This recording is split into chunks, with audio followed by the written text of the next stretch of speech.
25 people have been arrested in sex trafficking sting operations across the state. The Department of Justice says the operations focused in northern and eastern Wisconsin, but in the press release, they thank the Dane County Sheriff's Department and local departments in Madison, Monona, McFarland, and Cottage Grove. Of the 25 arrested, one was a Dane County man, Kevin Tveit, who faces 3 charges, including second-degree sexual assault of a child. Officers specifically targeting those seeking children for sexual purposes and those soliciting prostitutes. Human trafficking is modern-day slavery. It is people selling other people for profit. The National Center for Missing and Exploited Children. And the statistics are shocking as it applies to human trafficking, which is now said to be happening in all 72 Wisconsin counties. And one county in our area is putting forth a new effort to train people how to spot the signs and put a stop to trafficking. Today, the Rock County Anti-Human Trafficking Task Force signed a memorandum of understanding outlining its goals to raise awareness and offer training to better equip the community to know how to spot and respond to human trafficking. The group of more than 20 local agencies is also working together to identify victims and provide better services for people who have been trafficked. News 3's Jenna Middaugh has been investigating this issue in Rock County and explains what you can look out for. Anytime you talk about anything in the sex industry, it's very touch and go. Just make sure you look out for cops. It's become known as human trafficking. The Department of Homeland Security describes it in this video as the buying and selling of people for sex or labor. I think a lot of people believe that it doesn't happen in their community.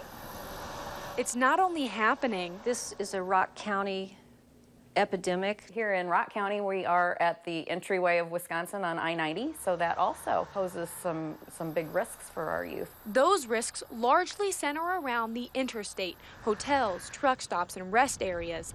Tammy DeGarmo with Project 1649 in Janesville, which works with homeless teens, says she realized the extent of the problem after seeing nearly 60% of the teens had been trafficked. Really just having to use their bodies in order to gain food and clothing and safety and shelter and all your basic needs, that they shouldn't have to use their bodies to be able to do that.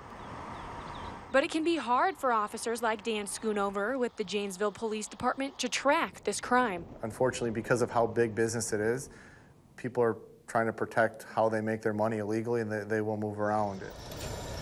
They may be moving, but all those interstate locations you might also go to on your way through Rock County, and police need your help to spot a victim. Most people who see something that just doesn't feel right, a lot of times there's merit to that. The best way to spot human trafficking is to know what you're looking for, especially with young people ages 12 to 14. Things like uncomfortable encounters between adults and children, young people loitering or alone at gas stations or truck stops, teens carrying multiple hotel keys or coming and going from a hotel room many times, a young person in a public place seeming to not know where they are or why. And when kids are involved, advocates say they often have accessories outside of their means like electronics, clothes, and makeup. You groom a child for, sex trafficking, and you can sell them over and over and over again. A lot of the time, kids might not even realize they're being trafficked because it started with someone they know and trusted. You may think that person is somebody who loves you and is going to marry you, and really they are using you for their own profit. So teachers like Carrie Wyatt, a Spanish teacher at Craig High School, often play a vital role in spotting some of those warning signs, and she's spearheading a new effort to train staff starting in October. The more you talk about it and the more people know it's okay to talk about it and recognize that it's happening, it just makes it one step closer to breaking that cycle.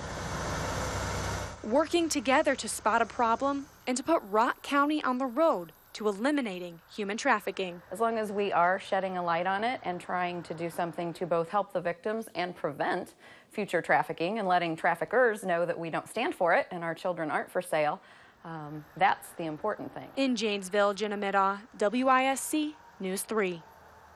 The Janesville Police Department and Rock County Anti-Human Trafficking Task Force offer different training and speakers for groups to learn more about human trafficking. If you are interested in setting up a training session, you can find more information on our website, channel3000.com. There you will also find more details on resources for victims.